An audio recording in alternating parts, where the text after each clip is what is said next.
Yesterday, President Trump threatened to send the military into U.S. cities to calm the protests and use a show of force on crowds outside of the White House before posing for pictures in front of the historic church vandalized Sunday night. We have live team coverage for you this morning. Melanie Alnwick has more on the cleanup in Chinatown, but we do want to begin with Maureen Ume. Maureen is live on the scene of that Swan Street standoff and coming up live in our 6 a.m. hour when the curfew came to an end and we saw people coming out of that building. Maureen. Good morning to you guys. At 6 o'clock was when the curfew was lifted, and about hundreds, I could say, protesters who had taken refuge at about 3 or 4 homes here on Swan Street started to emerge from those homes. They were very happy to be out of those homes. Not that they were treated badly, they were just happy to be out of them, to be able to go home, because they were rushed in there by police who they say were tear gassing them. Police bullets. You're looking at video from last night. It was a tidal wave of people, hundreds of them, boxed in by police. Now they say they were not breaking curfew. At this time, they were trying to get home, but they said that the police, even before curfew hit, were corralling them onto Swan Street between 14th and 15th, and all they could do to get away was luckily have homeowners open their doors to them, and they were able to take refuge inside of those homes. Now, we did talk to one of the homeowners who pretty much became the focal point at one point last night. He took in about 100 of these protesters when he saw what he said was a tsunami. I told y'all, coming down the road. He said all he could do was we gotta stick together. All them white people are not bad, you know. They fought beside us back then. Go out to back so they could go out the alleyway because they were done being here, and everyone was pinned in. You could Thank God for you. Coming, and you just felt that there was this kind of evil in the air. And this Thank you. That's what I've been saying. And before I knew it, there was screaming sounds like M80s going off, and started burning. And it was get inside. That was it. So the door opens out. Thank God for you. Really opening it up and just hanging onto the railing. There's a little nub there, and grabbing people and just saying get inside. And that was a stream for. Does that look like a white supremacist to y'all? So again, you're looking at the protesters. That's unity. This morning, a lot of young people. That's unity. Emotional. They are not looters. They're saying, look, we gathered in peace. We were protesting peacefully. Thank you. And now this is what happened. Police attacked us. And they also had a message for people who are looting and people who are causing vandalism. They said, look, you are making our message that much harder to be heard because we are not the ones doing this. They vow to be back out today. They're saying, actually, if it means breaking curfew, they're vowing to do that. No word on how police intend to respond to that or how many arrests were made last night. But again, these protesters say they will continue to protest because their voices must be heard. Yes. That's the very latest from here. We'll send it back to you. All right. Thank you so much, Maureen. Appreciate I want y'all to listen to this. Good morning. This is what needs to happen, guys. because if you remove this, because see what it basically is, it gives the cops a pass to kill us because they're immune from prosecution. They're immune from civil liability. If you remove this element, this goes to the deterrent. Like I was talking about them losing their pension. This will make cops think twice because they will understand if they do this and they do it the way that this man did to George Floyd, the way that the cops did in New York to Eric Gardner, to what the cops did in Cleveland to Mara Rice. If they keep doing this, see, this ain't new. This has always been here. The legal system has always been set up to literally persecute the poor. I mean, think about Janarlo Wilson in Atlanta. Because he had sex with a girl who wanted to have sex with him, and because he was 18 and she was 16, they gave this boy a criminal record, and thank God it got fixed. But we have to understand that this whole legal system has. But Lady Justice has always got an eye on us. And that's one of my law professors told me. A white man told me this when I was in law school back in 1998. So we have to, as a people, come together. We have to understand that removing this immunity helps the cops have a deterrent. And we have to understand that we got to have change in our laws in order to make it better for all of us. I said that yesterday. Good morning, you guys. Welcome to the morning slide. I just had to come through this morning, y'all. I was so elated and happy when I seen just everyone working together as a cohesive unit yesterday when they were doing the protesting. Like I said, I do not agree with the looting and the vandalism that is going on.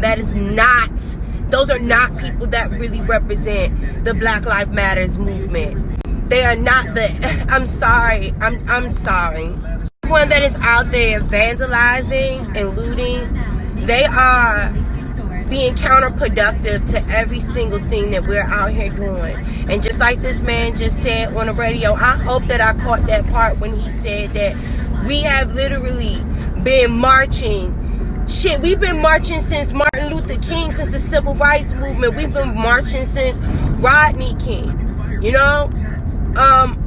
We can march, we can protest, but what else can we do? And like I said, there's not going to be any change until we as black people really educate ourselves and get ourselves in places of goddamn power. You know what I'm saying? Like, and I know it seems like, well, shit, it's hard because they gotta let us in there. They gotta hire us in these positions and stuff like that. I know it seems harder than it sounds, but no one can stop you from self-education. You can educate yourself. No one can stop that. Even if you do not have money for formal education, ain't nobody stopping you from going to a library and go picking up a book and learning law, studying stuff. Like, I'm serious, y'all. The only way that we can really fight back is education. And if we really come together and work together and do not allow them to put us against each other. Do you understand that those people that were opening up their homes, they were not necessarily all people of fucking color that opened up their homes to those protesters? They'd allow hundreds of fucking strangers in their goddamn house, y'all. And I'm not about to start crying again. But when I see stuff like that, it makes me realize that, listen, it is not that much evil out there in this world that we cannot come together. Young, I swear, like, the Lord is way more powerful than this wickedness that's going on out here, y'all. Do not let them put us together against each other and start this racism shit. I told y'all there were many people that did not look like us that fought with us during the Civil Rights Movement. They were right there getting stoned and getting hung and getting killed right with us, y'all. Do not allow them to put this fucking white supremacy shit. Yes, white supremacy is out there, but not every fucking body is a white supremacist. And shout out to that man that was on the news today that opened up his doors to those protesters so they wouldn't get gassed and get hit with fucking rubber bullets and shit like that.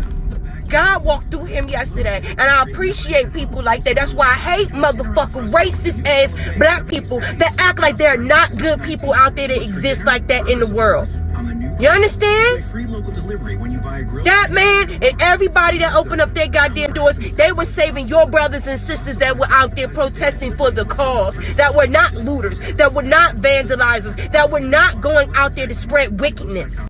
Just like that young man that you heard speak just now on the radio. You know? He just said that one of his white professors or somebody gave him that education that Lady Liberty is supposed to be blind, but her ass ain't blind. And it's unfortunate. And I do not want us as black people to be blind. You know what I'm saying? And think that there are not people out there really fighting for the cause. There are people, they are rioting and they are fucking up this whole goddamn world behind one black man. God, I do not want to cry this morning. And that's why I really do not want to, like, really get into this shit. Because, like, I'm very passionate about my people. I'm very passionate about my fucking city. Do you understand what I'm saying? And I'm very passionate about people not being fucking racist. That is what's spreading this hatred and this sickness. It's fucking racism. Since Obama came into presidency, that's all you've been seeing. Like, they hated this black man that fucking much. You understand? That much. Trump, like, fucking trolled this man throughout his whole fucking presidency. You fucking cunts. Oh, I fucking hate that. Oh, I fucking hate that man. I'm fucking praying. If they can leak him in any fucking way to that Epstein shit, and I know that they killed that motherfucker because they wanted to bury him with them secrets. I swear on my life, I hope that they could connect him to that Epstein shit and throw his ass under the motherfucking, and they could throw Bill Clinton ass right the fuck on under there too. Any motherfucker body that had any fucking connections with that sick ass motherfucking bastard, they all need to be the fucking jail. I'm sorry, y'all. this sickness, this fucking evilness, this hatred, this wickedness that's going on. Y'all pay fucking attention to everything that's been going on in the fucking media. First is fucking corona. Everyone's locked in with corona, which made everyone mentally fucking sick and ill, okay? Because everyone's been locked in like a fucking caged animal. Even before that shit, they was killing the black people and stuff like that. All of that, this uprising with this police killing the black people and all of this shit like that. Then you had the motherfuckers kill the black man that was just jogging. Then the Epstein fucking documentary dropped. Now motherfuckers is riding. Make sure you're mailing those ballots. Yeah. Vote. Whatever it is you got going on, don't let up. In the DMV area, we supposed to be voting today. I'm going to make sure that I vote today. That's your hot topic. Y'all, make sure that y'all are fucking voting, y'all. If y'all are not voting, y'all are standing right next. Y'all might as well be standing right next to Trump. I'm so serious. I'm so serious about it. I'm so fucking serious about it, y'all. We have to change the demographic of what our political leaders look like. If we don't do that, nothing is going to change. Is looting and fucking up our communities going to help? What is it going to solve? What is it going to help? What is it going to solve? Like I said, if you're going to fuck anything up, don't fuck up your community. Go downtown and go fuck up them government buildings. If you that brazen, you going to do something, go fuck up their shit. Don't fuck up our shit. Come on. Motherfuckers, they got money. They can replace those windows. A lot of these small business owners, they are fucking living paycheck to paycheck like we are. They're just trying to make sure that they're keeping up with their inventory, that they can pay their staff, and now y'all done fucked up people's hard fucking work. You know, and a lot of these like small business owners that's downtown, nice like in Georgetown, these little shops. Do you know how much the fucking rent is down that motherfucker? A lot of these places are not going to be able to afford to reopen because of what people have done.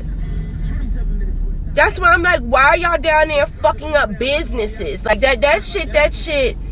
Y'all, if I can, as I'm driving downtown, if I could get some footage of how they fucked the city up, I'm going to take pictures of it for y'all. I know they're going to be protesting again, and I'm just praying to God that I don't get stuck down here at work, because I work right down here by this shit. So y'all just pray for my city, y'all, because I'm serious, because this shit has been getting real. I'm hoping that everyone can collectively come together and everyone get out here and vote, and then we can really like find some change. And young, I'm praying, please y'all, please go out and vote. Do not let Donald Trump end up back in fucking presidency for another 4 years, man. I'm begging y'all. I really need people to realize how important your vote is. I'm damn near like about to go back with remember when Puffy, remember when Diddy, he was doing this vote or die fucking slogan some years ago. I think when Obama was coming into presidency. Vote or die. Like, this really is on that level. Like, if we do not get out here and vote, the way that they got this shit going on, and y'all talking about martial law, and like Trump pulling out this act that they ain't used since the 20s or some shit, allowing the military to come in and control everything. I'm trying to tell y'all, yesterday when I was driving home, there was fucking tanks outside. The SWAT was outside, y'all. Do you understand what I'm saying? We gotta get him the fuck out of here. We have to change the demographic of our political leaders, or we'll never find change, y'all. You know, there's nothing else that I can do to make y'all believe that as truth, but we're not going to see any change until we educate ourselves and get ourselves down here in Washington, D.C., in these big-ass white buildings, and start controlling some of these policies and making our fucking vote count. You know? So I love y'all. And you know what? Not even just on the Democratic side. We need some black Republicans that actually represent that side for us. Yes, I'm a black Republican, but I'm for my people too, and I'm for the people. And I'm not just for the rich. I'm here so that the rich can spread the wealth around so that the whole world can flourish. You know what I'm saying? That's what we need. We need more people that really represent the masses, that care about every fucking body, to be on that Republican side of the fence. Some people that have a heart. You know what I'm saying? I don't know. Anyway, I gotta go. I love y'all. Thank y'all for loving yourselves. Peace.